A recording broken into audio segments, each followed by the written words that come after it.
Hello दोस्तों, स्वागत है आपका मेरे YouTube चैनल पर। आज हम स्टार्ट करने वाले हैं क्लास 8 का प्रश्नावली नंबर 2.2। आज हम करने वाले हैं क्वेश्चन नंबर 11। क्वेश्चन नंबर 11 में हमें दे रखा है कि बाईचुंग के पिताजी उसके दादाजी से 26 वर्ष छोटे हैं। बाईचुंग उसके पिताजी है, वो दादाजी से 26 वर्ष छोटे हैं और उससे 29 वर्ष बड़े हैं। यदि उन तीनों की आयु का योग 135 वर्ष है तो उनकी आयु अलग अलग ज्ञात कीजिए। इनमें देखिए 3 दे रखी है, हमें तीनों को मान लेते हैं अलग अलग। ठीक है, मान लेते हैं। माना बाईचुंग की आयु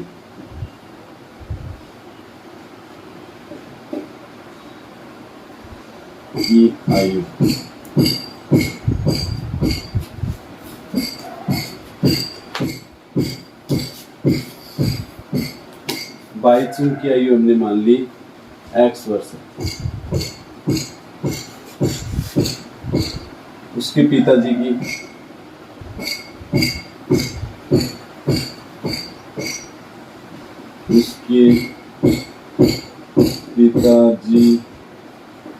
आयु बराबर हमने मान ली y वर्ष। ठीक है, और उसके दादाजी की आयु बराबर हमने मान ली z वर्ष। 3 जन है तो तीनों की अलग अलग हमने आयु है वो मान ली।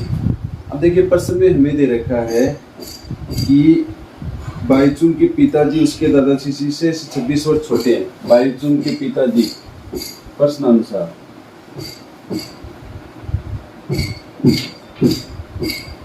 बाईचुंग के पिताजी की आयु y वर्ष है, उसके दादाजी से 26 वर्ष होते हैं, तो दादाजी में से 26 घटा देंगे तो क्या आएगा, बराबर आ जाएगा। 1 नंबर से मिलेगा। आगे दे रखा है उससे 29 वर्ष बड़े हैं, यानी कि बाईचुंग के पिताजी बाईचुंग से 29 वर्ष बड़े हैं, तो y is equal to x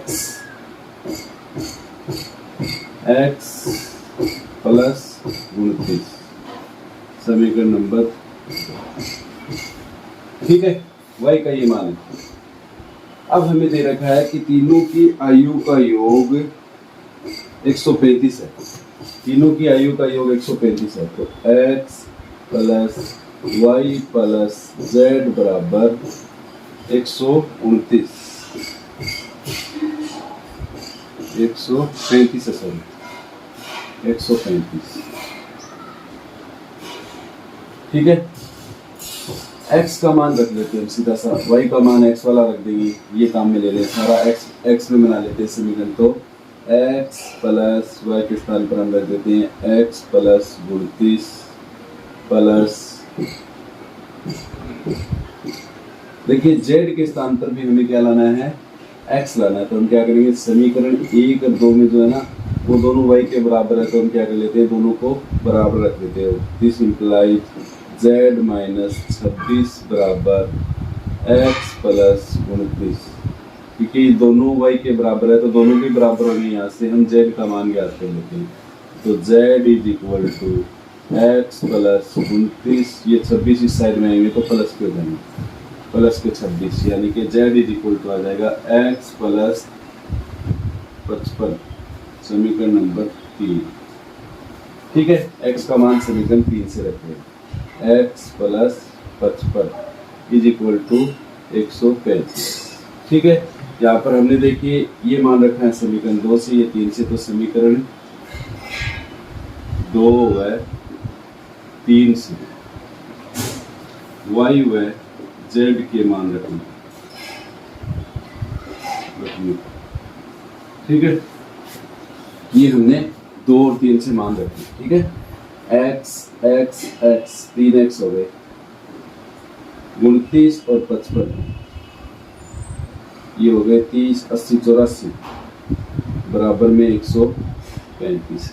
84 को इस साइड में लेके जाएंगे तो ये आ जाएगा माइनस का, तो हमारे पास आएगा 3x is equal to 135 minus 84। घटाएंगे तो 5 में से 4 गए 1 और 13 में से 8 गए 8 6 14 8 5 13 5 51। 3x इज इक्वल टू 51, तो x इज इक्वल टू क्या जाएगा हमारे पास 51/3, यानी कि 17। 17 किसकी आयु है, बाईचुंग की। दिस इंप्लाइज बाईचुंग की आयु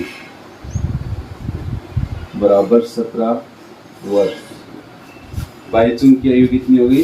17 वर्ष। अब ज्ञात कर लेते हैं हम इसके पिताजी की आयु, दादाजी की आयु। बाईचुंग की आयु कितनी आ गई? 17 वर्ष आ गई। वाई एक्स का मान हम रख देते हैं समीकरण 2 में। समीकरण 2 में रखेंगे, समीकरण 2 में एक्स का मान रखेंगे, तो मान रखेंगे तो y is equal to 17 plus 29। X का मान 17 प्लस 29, 30, 40, 46। y यानी कि y किसकी है? उसके पिताजी की। तो पिताजी की आयु कितनी हो गई? पिताजी की आयु बराबर हो जाएगी 46 वर्ष। अब दादाजी की आयु ज्ञात करेंगे हम। दादाजी की आयु क्या है? ये z माइनस 26। अब ये जो y का मान है वो समीकरण 1 में रख देते हैं। समीकरण 1 में y का मान रखेंगे तो देखिए y का मान है 46 बराबर में z माइनस में 26। 26 को इस साइड में लाएंगे तो 46 प्लस 26 बराबर z। 6 6 12, 1 7 2 4 2 6 1 7 आ गई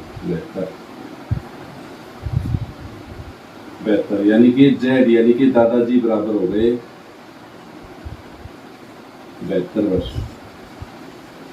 यह आपका क्वेश्चन नंबर 11 है वो कंप्लीट हो गया। बाईचुंग की आयु 17 वर्ष आ गई, उसके पिताजी की आ गई 46 वर्ष और उसके दादाजी की आ गई 72 वर्ष। ठीक है। अभी नेक्स्ट क्वेश्चन 12 नंबर।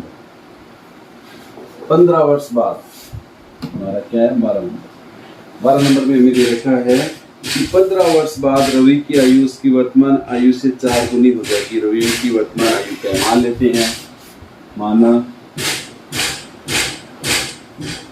रवि की वर्तमान आयु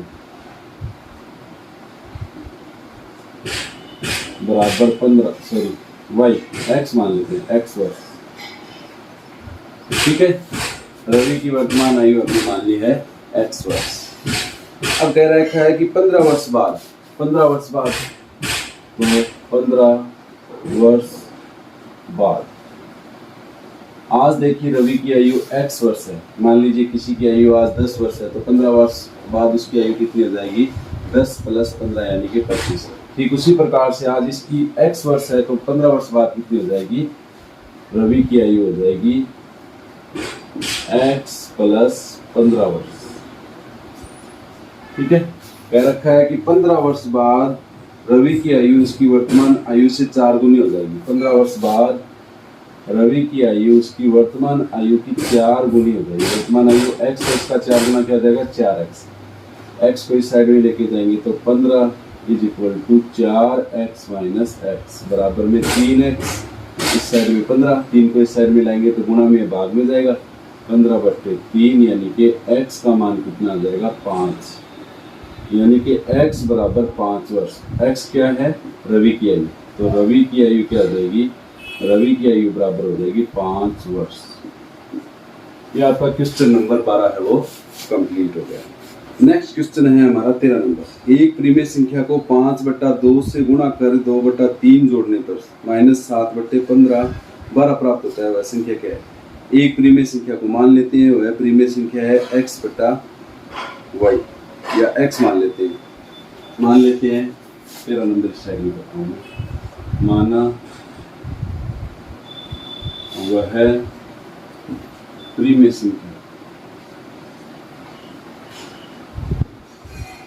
संख्या बराबर x। ठीक है। एक प्रीमिय संख्या को 5/2 से गुणा कर, 5/2 से गुणा करेंगे, 5/2 गुणा x प्रश्नानुसार चल रहा है। ठीक है ना? प्रश्नानुसार 5/2 से गुणा कर 2/3 जोड़ने पर, 2/3 जोड़ने पर -7/12 प्राप्त होता है। हमें क्या प्राप्त हो रहा है? -7/12 प्राप्त हो रहा है। तो हमें वह संख्या ज्ञात करनी है। यहाँ पर देखिए इसके साथ में x है, इसके साथ में कुछ नहीं है, तो इसको साथ में ले लेते हैं, इसे इस साइड में लेके जाएंगे तो 5/2 x तो यहाँ रह गया, बराबर में माइनस के 7/12 है, ये इस साइड में जाएगा तो माइनस के 2/3। लघुत्तम हमारा कितना आ गया 12। 12 एकम 12 एक बार जा रहा है, 1 को 7 से गुना करेंगे माइनस के 7, माइनस का चिन्ह 3 का भाग देते हैं, 12 में 4 बार जा रहा है, 4 को 2 से गुना करेंगे 4 2 8, 5/2 x is equal to 7 7 14 15 minus के 15/12, 5/2 x। 5/2 को इस साइड में लेके जाएंगे, देखिए ऊपर वाली संख्या नीचे आ जाएगी, नीचे वाली संख्या ऊपर चली जाएगी। किस प्रकार देखिए x is equal to minus के 15/12 या गुना में 2/5, यानी कि नीचे वाली ऊपर ऊपर वाली नीचे। काट देते हैं, 5 3 15, इसे काटेंगे तो 6 बार, इसे काटेंगे 3 एकम 3 3 2 6, यानी कि माइनस के 1/2 वह संख्या क्या हो जाएगी माइनस का 1/2। ठीक है, ये आपका क्वेश्चन नंबर 13 है वो कंप्लीट हो गया। अभी नेक्स्ट क्वेश्चन है हमारा क्वेश्चन नंबर 14। लक्ष्मी एक बैंक में खजांची है, उसके पास नकदी के रूप में 100 50 व 10 वाले नोट हैं। उनकी संख्याओं में क्रमशः 2:3:5 का अनुपात है और उनका कुल मूल्य 4 लाख है। उसके पास प्रत्येक प्रकार के कितने नोट हैं? देखिए 100 50 और 10 वाले नोट दे रखे हैं, तो हम मान लेते हैं दे रखा है हमें 14 नंबर है ना, 100:50:10 वाले नोट कितने देखिए दे रखे हैं 2:3:5 अनुपात, 2:3:5। ठीक है, पहले सवाल आ चुका है इस टाइप का, तो हम उसी प्रकार के क्या करेंगे, 100 वाले नोट बराबर 2x, माना 100 वाले नोट बराबर कितने हुए, माना 100 वाले नोट बराबर 2x, 50 वाले नोट बराबर 3x और 10 वाले नोट बराबर 5x। ये क्या हो गए नोट हो गए। ठीक है, अब क्या कह रखा है कि उनका कुल मूल्य, अब देखिए 100 के 2 नोट है तो उनका मूल्य कितना हो जाएगा 100 गुना 2, 50 का 50 गुना 3, ये जो भी दे रखे हैं हमारे पास। कह दे कि 10 के 10 नोट है, 20 के 20 नोट है और 30 के 30 नोट है, तो आपके पास मूल्य कितना होगा, तो हम 10 को 10 से गुना करेंगे, 20 को 20 से गुना करेंगे, 10 के 10 नोट है तो 100 रुपये हो गए, 20 के 20 नोट है तो 400 रुपये हो गए और 50 के 30 नोट है तो 5 या 1500 रुपये हो गए। टोटल मूल्य कितना हो गया जोड़ लेंगे। तो हमें क्या किया, संख्या को नोट से गुना कर दिया, यानी कि 100 के 2x है तो प्रश्नानुसार योग दे रखा है हमें, प्रश्नानुसार 2x 100 के हैं तो 2x गुना 100 प्लस 3x गुना 50 प्लस 5x गुना 10 बराबर कुल है 4 लाख, 2.5 सैकड़ा हजार 10,000 लाख, 3 तो 5 गिन दिए। ठीक है, अब इनको गुणा करते हैं, 100 को 2 से गुणा करेंगे तो 200x प्लस में 5 दिया 15 150x प्लस में 50x बराबर 4 lakh, 200 200 400, 400x is equal to 4 lakh. x is equal to क्या जाएगा 4 लाख में भाग दे देते हैं 400 का, 2 बिंदी से 2 बिंदी गई, 4 एकम 4, 2.5 से 1000, यानी कि x बराबर क्या आ गया 1000। x का मतलब क्या हो गया 1000। अब क्या पूछा उसने, उसके पास प्रत्येक प्रकार के कितने नोट है, तो x का मान 1000 है तो हम 100 वाले नोट हो जाएंगे, 100 वाले नोट बराबर 2 गुना 1000, 100 वाले नोट है 1000 2000। ठीक है, और 50 वाले नोट उसके पास हो जाएंगे, 3x है तो 3 गुना 1000 बराबर 3000। और 10 वाले नोट कितने उसके पास 5x, 5 गुना 1000 बराबर 5000। ये क्या हो गया उसके पास नोटों की संख्या हो गई। 100 के 2000 नोट है, 50 के 3000 नोट है, 10 के नोट कितने हैं 5000। ये आपका क्वेश्चन नंबर 14 था, वो कंप्लीट हो गया। अभी क्वेश्चन नंबर 15। मेरे पास 300 रुपए के 1, 2, 5 वाले सिक्के, 2 वाले सिक्कों की संख्या 5 वाले सिक्कों की संख्या की तिगुनी और सिक्कों की कुल संख्या 160 है। मेरे पास प्रत्येक प्रकार के कितने सिक्के 1, 2, 5। तो देख लेते हैं। 3 प्रकार के सिक्के हैं, तो मान लेते हैं माना 15 नंबर, ठीक है ना। मान लेते हैं माना 1 वाले सिक्के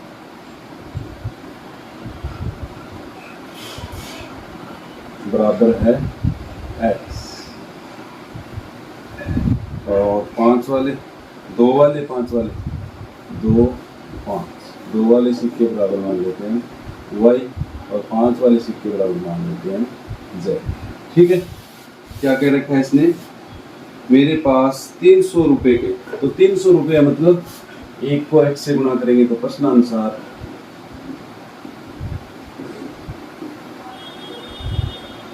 1 वाले x सिक्के तो 1 गुना x, 2 वाले y सिक्के तो 2 गुना y रुपए, 5 वाले z सिक्के तो 5 गुना z बराबर कितने 160 रुपये, सॉरी 300 रुपये जो रखते हैं 300। समीकरण नंबर 1। आगे क्या दे रखा है, 2 वाले सिक्कों की संख्या 5 वाले सिक्कों की संख्या की तिगुनी है। 2 वाले सिक्कों की संख्या y बराबर क्या है 5 वाले सिक्कों की संख्या की तिगुनी है, तिगुनी यानी कि 5 वाले सिक्के 3 गुना 5 वाले कितने z, यानी कि this implies y is equal to 3z। ये समीकरण नंबर 2। 2 वाले सिक्कों की संख्या 5 वाले सिक्कों की तिगुनी है, और सिक्कों की कुल संख्या बराबर 160 है। सिक्कों की कुल संख्या मतलब x plus y plus z, x plus y plus z बराबर हमें दे रखा है 160। ये 3 समीकरण हैं, इनसे हमें x, y, z का मान ज्ञात करना है। ठीक है, देख लेते हैं। देखिए यहाँ पर y का मान 3z है, तो यहाँ पर रख देते हैं, तो समीकरण 2 से मान रख देते हैं। समीकरण 2 से मान रखने पर तो x, y के स्थान पर हम रखेंगे 3z प्लस में z बराबर 160। ठीक है, ये हो गए x प्लस 4z बराबर में 160। z को इस साइड में लेके जाएंगे तो x बराबर हमारे पास आ जाएगा 160 माइनस 4z। ये समीकरण नंबर हमारी होगी 4। यहाँ पर देखिए y बराबर भी z आ गया और x बराबर भी z आ गया। इस समीकरण का मान हम समीकरण नंबर 1 में रख देते हैं। समीकरण 2 व 4 से, समीकरण 2 व 4 से x व y व z के मान व x के मान समीकरण 1 में रखने पर 1 में रखिए। देखिए x बराबर हमारे पास क्या है, x बराबर हमारे पास है, सॉरी ये देखिए x बराबर हमारे पास है 160 माइनस 4z, तो रख देते हैं 160 माइनस 4z, और y बराबर हमें दे रखा है 3z, तो 2y है यहाँ पर, प्लस में 2 गुना 3z प्लस में 5z है बराबर में 300। 160 माइनस 4z, इसको गुना करेंगे तो प्लस में 6z प्लस में 5z बराबर 300। 160 को इस साइड में लेके जाएंगे। ठीक है, माइनस 4 प्लस के 2 प्लस के 6 प्लस के 2 प्लस के 2 प्लस के 5 प्लस के 7z बराबर में 300। 160 इस साइड में तो माइनस के 160। ये हो गया हमारे पास 0 4 140। 7z बराबर क्या आ गया 140, तो z बराबर क्या आ जाएगा 140 बटे 7, 7 2 14 यानी कि 20। z यानी कि 20। 5 के सिक्के कितने हैं 20। अब z का मान समीकरण 2 में रख देते हैं। समीकरण 2 से, समीकरण 2 से ये 5 के सिक्के ठीक है। समीकरण 2 से देखिए 2 में क्या दे रखा है, y इक्वल टू 3 गुणा z, यानी कि 3 गुणा 20 बराबर 60। y बराबर कितने हो गए 60। ये कितने किसके हैं, 2 के सिक्के, ठीक है। 2 के सिक्के बराबर 60 है। अब z का मान समीकरण 4 में रख देते हैं, x is equal to 160 minus 4 गुणा 20। z का मान 20 है, तो 160 माइनस 4 4 8 80 बराबर 80। x बराबर क्या आ गया 80, यानी कि 1 के सिक्के कितने हो गए 80। 1 के 80 सिक्के हैं, 2 के 60 सिक्के हैं, 5 के कितने हैं 20 सिक्के। ये आपकी क्वेश्चन नंबर 15 था, वो कंप्लीट हो गया। अभी हमारा नेक्स्ट क्वेश्चन है 16 नंबर। एक निबंध प्रतियोगिता में आयोजकों ने तय किया कि प्रत्येक विजेता को 100 और विजेता को छोड़कर प्रत्येक प्रतिभागी को 25 रुपए के रूप में दिए जाएंगे। यदि पुरस्कारों में बांटी गई संख्या 3000 थी तो कुल 63 प्रतिभागियों में विजेताओं की संख्या ज्ञात कीजिए। मान लेते हैं कुल 63 थे, मान लेते हैं विजेता की संख्या क्या है, माना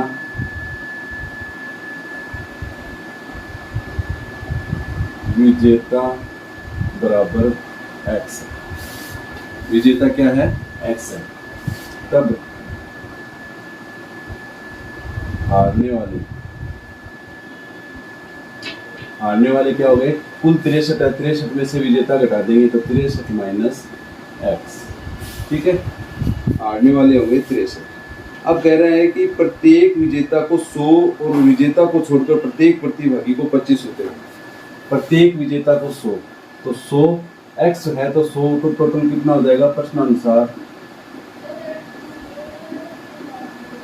प्रश्नानुसार 100 गुना विजेता प्लस में 25 अन्य प्रतिभागी को 63 माइनस x, 25 गुना 63 माइनस x, कुल कितने रुपए थे 3000 बराबर 3000, ठीक है। ये आपका समीकरण बन गया। अब इसे सॉल्व कर लेते हैं। 100x